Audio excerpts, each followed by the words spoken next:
Today's Friday, May 16th, and you are listening to episode number 23 of the DogHouse podcast.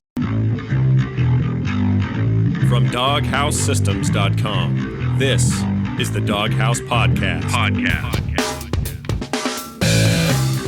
All right, we'd like to welcome everybody back again. This is episode number 23, and as always, I have Abby and Lorenzo joining me. Welcome back to the podcast, guys. Hello. Hello. Glad it's Friday. So glad that it is Friday. Mm-hmm. And a little bit cooler today. Wednesday was just a little bit warmer. My car was cooler than the outside this morning. Well, compared to Wednesday. Where we almost hit 100 degrees, which that was a little too soon for that kind of stuff to be happening. Mm-hmm. I enjoyed the very nice weather. It was really, really nice while we had it. And I think it may cool down a little bit more, but it is the joys of living here in Texas. Yeah. It is what it is. It is what it is. So today, I think we've got quite a bit to go over, especially in the Bark Bits. Quite a few topics, and tech treats are going to be a fun one as always. And we've got a tech support question at the end of the show as well in our final segment, Pack Talk. So without further ado, let's go ahead and hop on into Bark Bits. All right, so just stick with us for a bit. We've got 3 not so happy topics to cover, but then we're on to more entertaining news. So our first topic here is Intel has announced a load of new bugs affecting its chips, and it's not just CPUs, but GPUs as well. So unfortunately, there are a few bugs in Intel CPU microcode and also GPU drivers that allow either remote access or privilege escalation, depending on which bug you're looking at. Long story short, as we've been experiencing with 13th and 14th gen CPUs, the Core 200 series, Core Ultra 200 series also now need BIOS updates. So if you haven't already, go ahead and update your system BIOS. We will be sending out emails to affected customers with instructions on how to update your BIOS if you need that. And if you have a CPU that includes a graphics unit, which would be all of our affected customers, you also need to update your graphics drivers. And that can be done through Windows Update or just by manually downloading the graphics driver. So not a fun one, but it's, we talked about this the other day. Early on, I said, generally don't need to update your BIOS unless something is broken. I fully rescind that.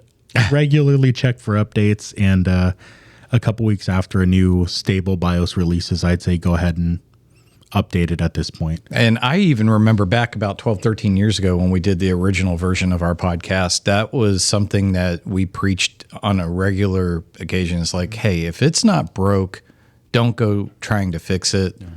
Yeah. Feel like we're in a twilight zone now. Please go and fix it. Yeah, fix it, even if you think it doesn't need to be fixed. Preemptive fixes are the best. And I'm sorry to interrupt you, but the Intel Arc, I guess the dedicated GPUs were also affected. Yeah, so it's Arc as well as the GPUs built into processors. So any from, I think, going back to 7th gen to current and Arc, Battle Mage would be the current.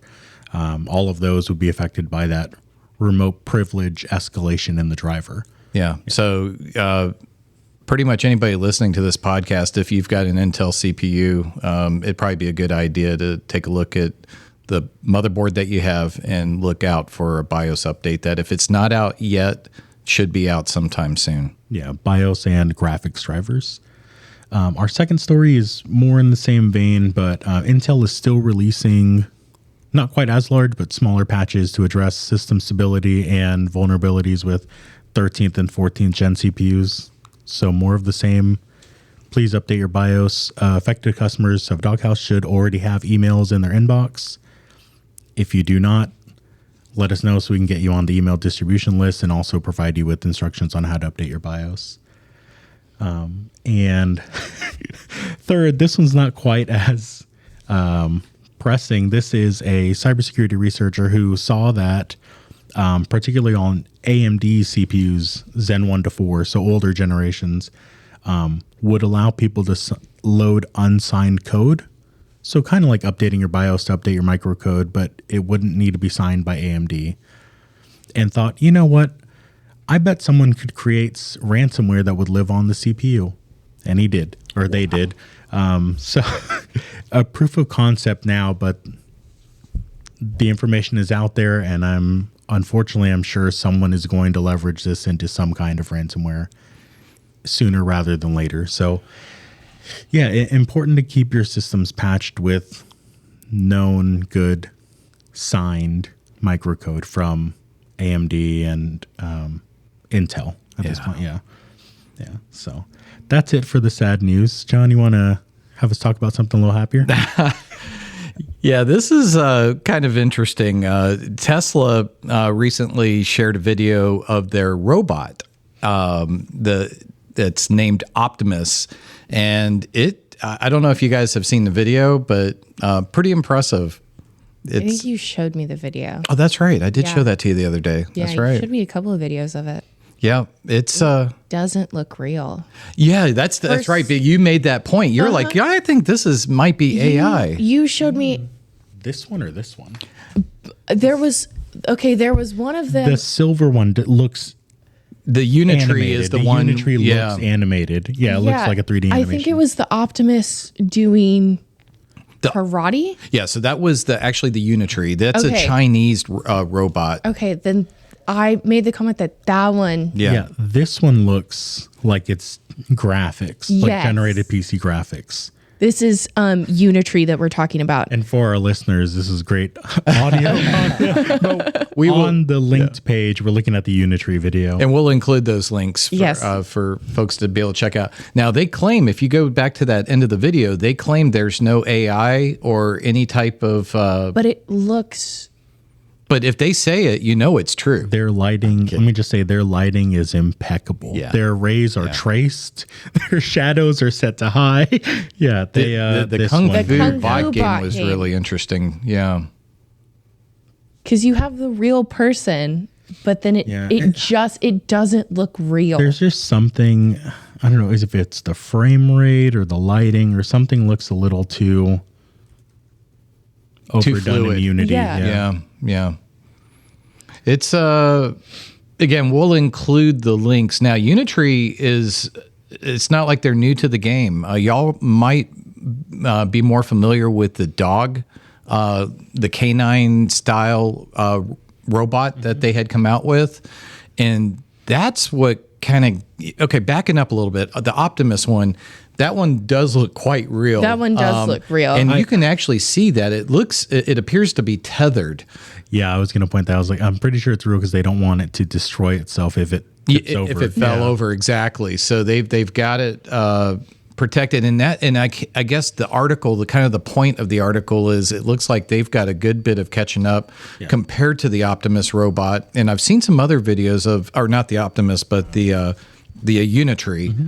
Yeah, the Unitree seems to be more on the level of what something like Boston Dynamics would have. Yes, exactly. Optimus looks like, I think the article mentioned it was about a decade behind in terms of functionality or visual functionality. Yeah. I think one of the things that they've got maybe some pluses to are the fingers, the hands of the Tesla version. But you could definitely tell that the race is on to see who's going to come out with the best stuff. Do you have a massive game library or media collection? SanDisk is here to help. So SanDisk has published, I think at this point, just white papers. They don't have a product yet, but releasing this year, they're claiming up to 128 terabyte NVMe SSD. Now, this is not the M.2 that goes in your motherboard. This is more geared towards the data center and a 2.5-inch form factor. But they're claiming by 2027, they'll be able to bump that up to 512 terabytes on a single drive. Wow. Which is incredible. Yeah. So get all of your games installed on one drive and then get a second one to back up. Yeah, no kidding. Yeah, no, just interesting stuff. Half a petabyte on OneDrive. On OneDrive, yeah. That's crazy. Yeah. You may have seen in the news the claimed Steam leak of user credentials. Steam has come out with the response and said, no, Steam, we weren't hacked. The database dump was of old SMS two-factor authentication codes, which would have only been valid for about 15 minutes. Still is a good idea to update your password or change your password on Steam, and also not to use SMS text messaging as your two-factor authentication method. If you install the Steam app on any device, a mobile device, you can actually use their Steam Guard authenticator. Yeah. So would highly recommend setting that up and changing your Steam password just in case, because why not? What I really love is they linked underdark.ai, and it's a LinkedIn post. Yeah. And I don't know about a lot of y'all, but I don't go on LinkedIn that often. You don't get all of your business news from LinkedIn? No, I don't. I get mainly notifications of people I went to college with trying to be my friend on LinkedIn. Hopefully none of them listen to this podcast. Trying to be your friend. Oh, no, but yeah, so update your password, and if you are using SMS for any two-factor authentication and you can change it to something else, please do. And as a kind of a fallback, if it is forcing you, if they will let you, something to consider might be to use Google Voice and have that. There's a little bit better protection by using a Google Voice for two-factor. What is Google Voice?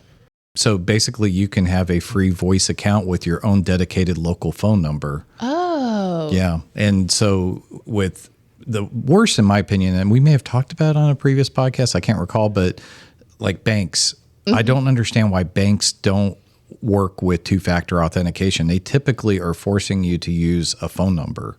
And now it won't work with all banks, but the ones that will let you, if you do Google Voice, you just have a little extra layer of protection versus if you got SIM hijacked.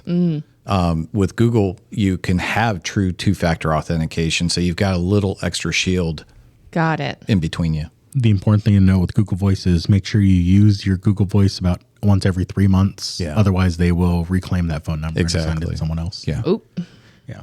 But it is a cool service, and it is free as far as I know for calls Yes. and texts within the U.S. Yeah. So, in more Valve news or Steam news, Valve launches SteamOS compatibility rating. Over 18,000 games have been verified, which probably doesn't mean anything to anyone gaming on Windows or any of our customers, but this is in preparation for the wider release or public release of Valve's SteamOS, which is a Linux-based gaming first and foremost operating system. What runs currently on the Steam Deck. Valve has set forth that they're going to release that for general use, so anyone can install it on any device.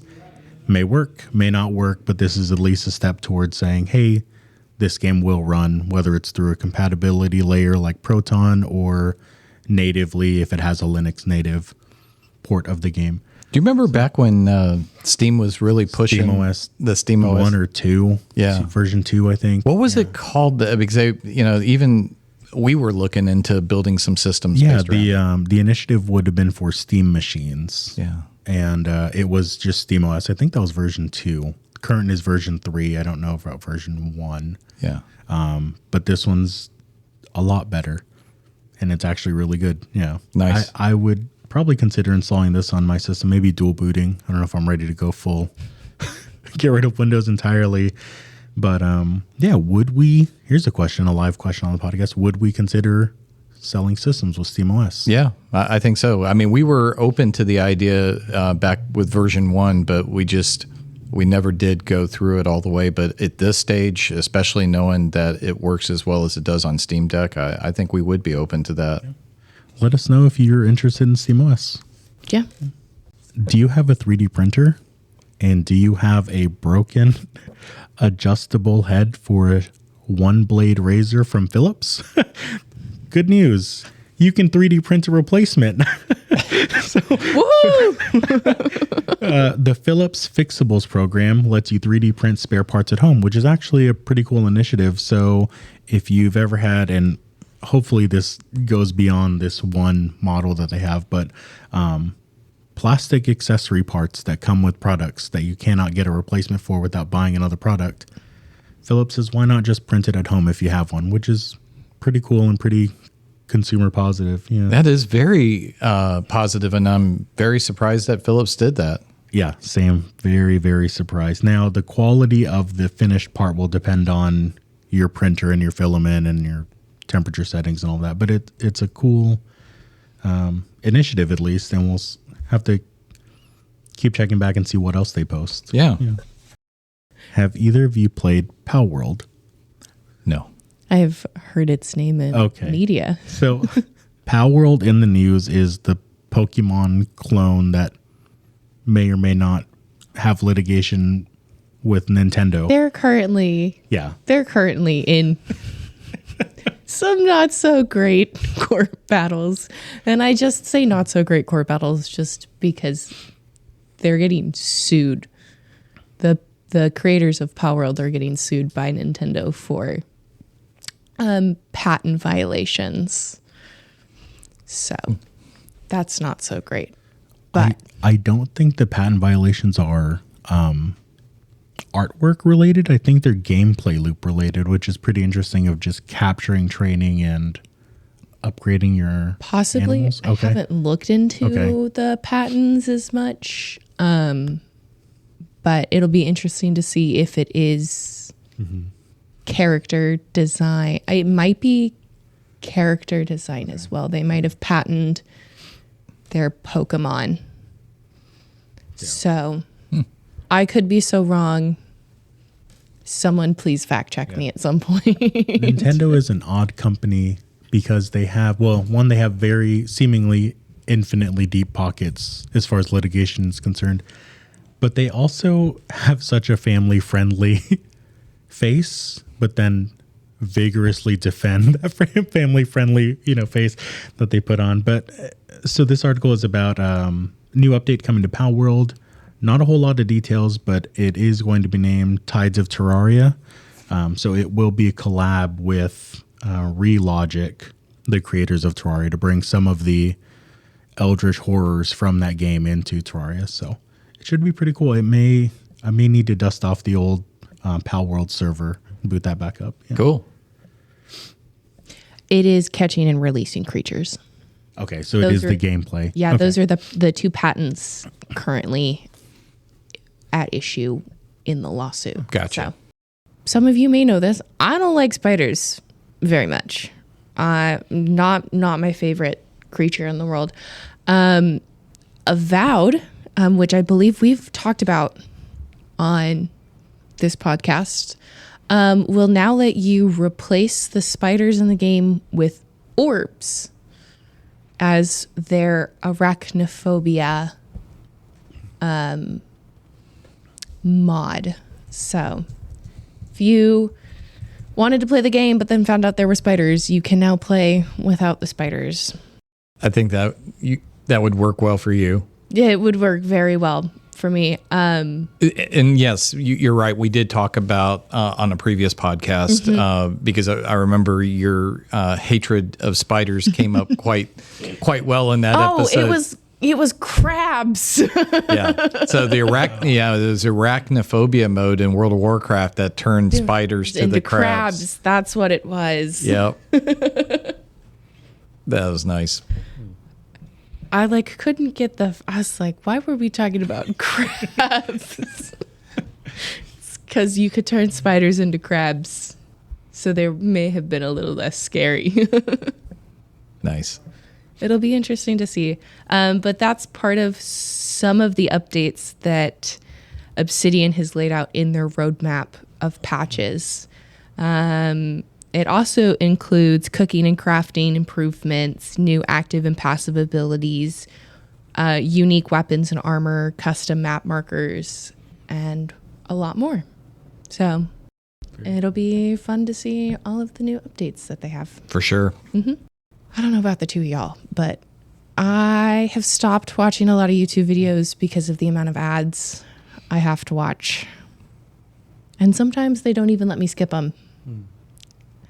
But YouTube's big old smart top brains have found out a way to make it way worse for people. I feel like this should have been at the top of the... Yeah, I made a false promise, I think, at the top of the podcast that we're going to move on to positive topics. I'm so sorry. Oh, no. Sorry, listeners. So YouTube has come up with a way using Google's Gemini AI to announce peak points. And these are where Gemini will identify the most meaningful, or what they call the peak moments of YouTube videos. And the AI will slap an ad right in there. Now, we're making assumptions that our listeners don't like ads. You know, this could be... If you do like ads, You're going to be extremely happy. you know, you can watch the same Grammarly ad 4 times. Yeah, that's pretty wild. So you get to the best part of the video, and all of a sudden you are forced. I think have to watch an ad. it's you watch the most meaningful part, and then right after that part, Oh, okay. ad. So they're trying to get you to watch it, so that way then you'll watch the ad. Okay. Interesting. Can't fault them for it. I hate it. Well, thanks for that great news. I'm so sorry. It's okay. Feels like that's just kind of the way things are. Okay, we are going to talk about something that's kind of cool. Yeah. No more bad news. Did either of y'all have a Rubik's Cube at any point in your life? Yes.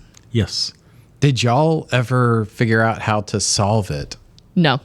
I am terrible with Rubik's Cubes. I am too. There's an uncompleted one on my desk at home That's as we record this podcast. I think as a kid, I know I was able at one point to get somehow, luckily, 2 sides and maybe 3. Yeah.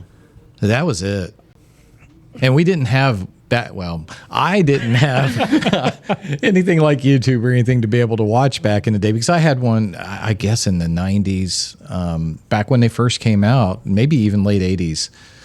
Loved it, just never could figure it out. Well, when the competitions got going back in the day, I think the world record, the initial world record, was about 30 seconds, which to me is still mind-numbing. It's amazing. I think I remember there was a kid in my high school that used to do it so fast, and I could never figure out how he managed to do it. Because he figured out the algorithm, and so now the current world record, I want to say, is at 3 point something seconds, held by an 11-year-old that was able to do that. It's just amazing watching this kid do it. So to go to the next level, there's also machines able to do this, and Mitsubishi was able to. The group of engineers back in 2024 were able to set a world record of 0.305 seconds. And that's absolutely incredible. But just recently, a group of kids from, I say kids, folks from Purdue University with their engineering team, they put together their own high-speed robotic system that now holds the newest Guinness World Record for the fastest robot to solve a puzzle cube. And they clocked this in at 0.103 seconds. So third of a time that a huge corporation, Mitsubishi, I'm sure being able to put a lot of money, into the robotics team. This group of guys put together this their own 103 milliseconds. That's just crazy. That's faster than a blink of an eye. Mm-hmm. And we'll link the video. Thought it was pretty awesome. Amazing what these guys were able to do. Yeah, the world record for a Rubik's Cube solved by a person is 3.8 seconds. That was that. Yeah. Set February of this year. Amazing. So go him. That's impressive. And he's 11. I applaud anyone that can solve a Rubik's Cube.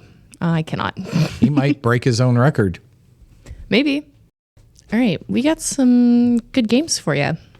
Lorenzo, you want to talk about the first one? Yeah, so I think we've talked about this in the past, but I'm just so excited for it. I need to We've talked about evangelize a little more. maybe the roadmap, or that could have been World of Warcraft. I could be so wrong. I get all my episodes mixed up. We talked briefly about the Elden Ring, Yes. the next expansion. But Yes. So the new Elden Ring game, Nightreign, it releases on May 29th. So by the time of the next podcast, maybe I will have been able to download and play it, depending on what's going on that week. But yeah, very excited for this. It is a little more cooperative, so 1 or 3 players as opposed to 1 with summoning in occasional helpers in the base game or the original game. I think I may have mistakenly said expansion. This is its own standalone. Whole new game. I was about to ask if it so was the an add-on. expansion to Elden Ring was Shadow of the Erd Tree. That's right. So that was the expansion. This is a whole new game in collaboration with Bandai Namco. And it's a little more fast-paced, action-heavy as opposed to methodical, planning out your moves and resource-intensive. Gotcha. Yeah, it looks pretty good. It is rated M.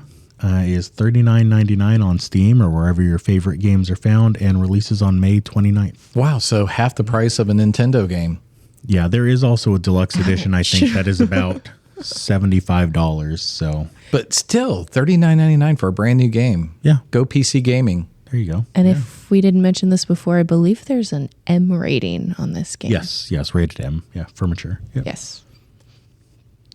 All right. If you're not into Elden Ring, which totally okay, I have another game you can pick up. Valheim. I could be pronouncing that so wrong. Again, apologies. It's Valheim. Valheim? Valheim, yeah. Oh, okay. Valheim is a brutal exploration and survival game for 1 to 10 players set in a procedurally generated purgatory inspired by Viking culture. I saw this game, didn't read the summary. I'm so sorry. That's okay. And I mean, this is totally down your alley. You can battle. Not really. I am being so facetious. That is not your style of game. You can battle, build, and conquer your way to a saga worthy of Odin's patronage. It's $19.99 on Steam. Have you played it? Valheim is great. Yeah, played a little bit with some family members and friends.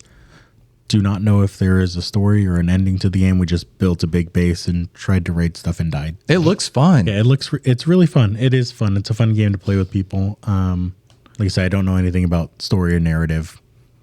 Could not tell you. And they say it could go from 1 to 10 players. If you play as a single player, are you playing with NPCs at that point, or how does that work? I don't know. I joined a game in progress. Okay. So, yeah, I'm not sure how single player works. Maybe the stories are tailored to how many players you have. Possibly. Yeah, I was just curious. I'm actually, this one kind of caught my attention. I know in a multiplayer game, you can, if everyone leaves, you can play solo in that world. So I imagine it's kind of like Minecraft where you, same game, but fewer mobs spawn or monsters spawn. Yeah. Well, can't beat the price either. $20. Mm-hmm. Again, quarter of the price of a Nintendo game. You're really just bringing that up. That really irritates me. I'm sorry. That's a lot of money for a game. Well, It is. I bet a lot of people will be willing to pay that to play the new Mario Kart game. Feed the monster. All right. Moving on. Oh, man. If you're looking for something a little less thrilling, a little less blood pumping. A little less intense. Yeah, a little less intense, a little cozier. Twinkleby is a cozy decoration game where you map out an archipelago of floating islands and build dioramas for a society of spacefaring neighbors. Expand your collection, discover antique secrets, decorate, and when you change your mind, evict everyone and throw their furniture into space. There is a free demo available now, and release date is to be announced in 2025. Free demo. Nice. Yeah. Free demos are great. Yeah. And you know, I'm picking on Nintendo. There's a lot of free demos that you can download on the Switch. So, and I have a Switch, but I'm sorry, that price point really did bug me. This is John's personal crusade against the $80 games, I want to see them specifically lower from the Nintendo. price. Yeah. If you want to have parties and you want to play games with your friends, Ultimate Chicken Horse is a good option for you. It is a party platform where you can build the level as you play, placing traps and hazards to screw your friends over while trying not to screw yourself. It is usually $14.99 on Steam, but as of this recording, it's on sale until May 22nd for 60% off. Ultimate Chicken Horse is a blast. You can try and help each other out by placing things rationally, or you can just put a big vertical wall in front of everyone, and that will not be traversable till your turn comes up and you add something to jump over it. It's a good time. Oh, that's You cool. can be friendly or you can cause chaos. Exactly, yeah. Then there are 2 epic free games of the week. Dead Island 2, a deadly virus is spreading across LA, turning inhabitants into zombies. Bitten, infected, but more than just immune, uncover the truth behind the outbreak and discover who or what you are. This is rated M for 17 plus with violence, so please be aware of that. Just a little bit of violence. Just a little bit of violence. The other is Happy Game. A little boy falls asleep to a horrible nightmare. Can you make him happy again? Endure and escape 3 unforgettable nightmares, solve deeply disturbing puzzles in not so charming environments, and deal with suspicious smiley faces and pink bunnies.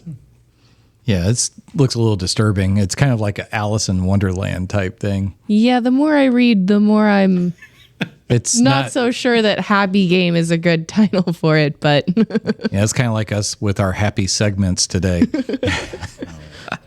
surprise. Exactly. Steam is also hosting a Creature Collector Fest now until May 19th at 10 a.m. Pacific Standard Time. And the Humble Bundle spring sale is on. You can get games for as low as, I think, $5. So they have games under 5, games under 10, games under 20, and general sales. So if you're looking to pick something up, check the Steam and Humble sales. Excellent. We haven't talked about those in a while. And you'll need to remind me of the next question. My laptop just dropped to 0. Spans fun up to 100%. So Well, that's a good opportunity to segue into Pack Talk. And this week's question is, what are the most common causes of thermal throttling in gaming PCs, and how can our users prevent it? great question. So the first typical common cause of thermal throttling is dust buildup.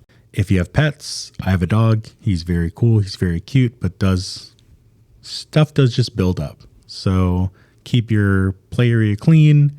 Make sure your fan filters are not full of dust or hair or debris or whatever you have. And then once you've cleaned the dust filter, open up the side panel, make sure none of that made it into the case and is now on radiators, coolers, fans, things like that. So keeping your PC clean is the first step to avoiding thermal throttling. The next step is, if your PC is more than a few years old, it may be time to replace the thermal paste on the CPU. I know it sounds scary. Give us a call. We can help walk you through it, or we can send you a link to a video on how to do it. Plenty of guides online. But those are, aside from a component failing, like a fan failure or a pump failure, those are going to be your two lowest hanging fruit for avoiding thermal throttling in your PC. Good deal. Appreciate that, Lorenzo. What do you recommend I use to blow out my PC? A little handheld Leaf blower. I was Well, about that's to what we ask have, yeah. if you recommended that I take it out leaf blowing. Maybe not something quite that strong. You can get cans of compressed air, but they're kind of pricey, a little wasteful. So you can actually buy handheld, like cordless, rechargeable, not vacuums, like handheld blowers. I've got one now, and it's incredible. It just charges with USB-C, and the charge lasts a long time. But that's a great question. I highly recommend over the compressed air. Yeah. Just because you can use it over and over again. Yeah, absolutely. Yep. Well, let's take an opportunity. I was thinking about YouTube throwing their commercials out. We're going to do a little commercial. It's actually just a little announcement. But folks, we've been having a heck of a time getting video cards, specific cards. It's kind of weird. We've been able to get the 5070 Ti's and the 5080s, but we've been having all sorts of issues trying to get 5090s. We are being told buyer rep that we should be getting that any day now. So that's good, but I don't have a solid date, so we'll leave it at that. Apologies for those that we keep telling it'll be a week. It'll be a week. Especially our flight sim enthusiasts. I feel for them, but they've been incredibly patient, and I think it's going to pay off real soon. But we did get some good news this morning that we will have a shipment of 5070 non-TIs coming in. So we'll be making updates to the website to be able to reflect that. And 5060 TIs, we should be getting those in the next week to 2 weeks, and that's going to be more of a definite than the 5090s.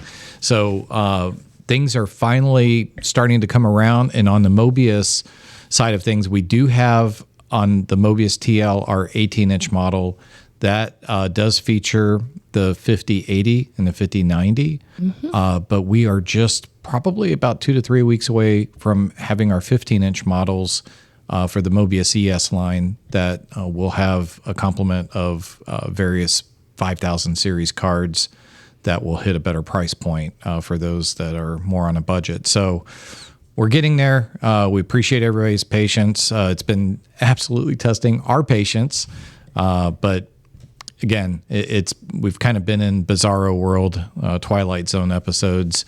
I mean, shoot, just this past weekend, we finally got what will hopefully be the beginning of good news moving forward, where at least we've got the truce in the trade war for 90 days, where some of these 140% or 145% tariff increases drop back down to, I believe, 30%. Yep. So a lot more manageable. At least we know for now we've got a little bit more certainty here, at least in the near future.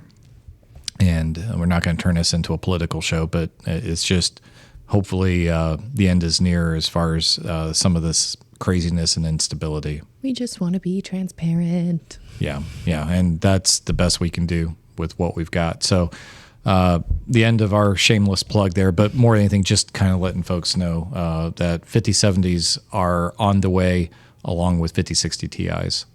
Woohoo!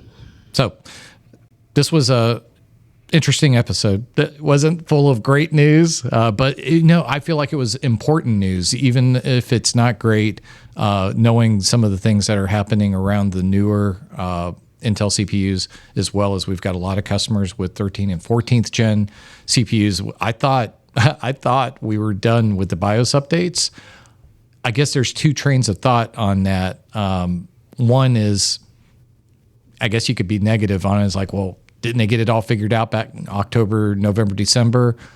Flip side is kind of hats off to Intel for continuing to see if there's optimizations, ways to make things better. Apparently, they have found some things that could. Therefore, BIOS updates are out. And we just wanted to pass that information along for anybody that has those systems. Double check your motherboard. Go to the support pages of those. Download those BIOS updates when they do become available. And your computer will thank you for it. So, Abby, will you let our folks know how they can reach out to us? Yeah, you can email us at podcast@doghousesystems.com. You can leave us a voicemail at 972-810-4347, or you can DM us on social media, Instagram, Facebook, X, and Threads at Doghouse Systems.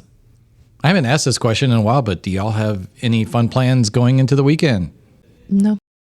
I don't think so, no. Well, I just asked it the best time ever, huh? It's funny. Same with us. We were actually in Austin last week. My daughter and son-in-law graduated 2 times. Yep. Very proud of them. They are now officially doctors. Woo-hoo. And they were accepted out at Stanford to continue their residency for the next 4 years. So in a few weeks, they'll be heading cross country. They're very excited, and we're excited for them. And they also got a master's in business and finance, as if they had enough time while they were working on becoming doctors. So it was a real fun weekend, spending time with family last weekend. But this weekend, I think we'll kind of take it easy. Sweet. And it sounds like you guys will as well. Then we got Memorial Day weekend next week. Yeah. Yep. That'll be fun. It's hard to believe this year's already been just flying. I know. Crazy. It is. Crazy. Well, this wraps up our episode, and we will be back in a couple weeks. Hope everybody out there, you guys continue to take care, be safe, and thanks for listening, y'all. Toodaloo.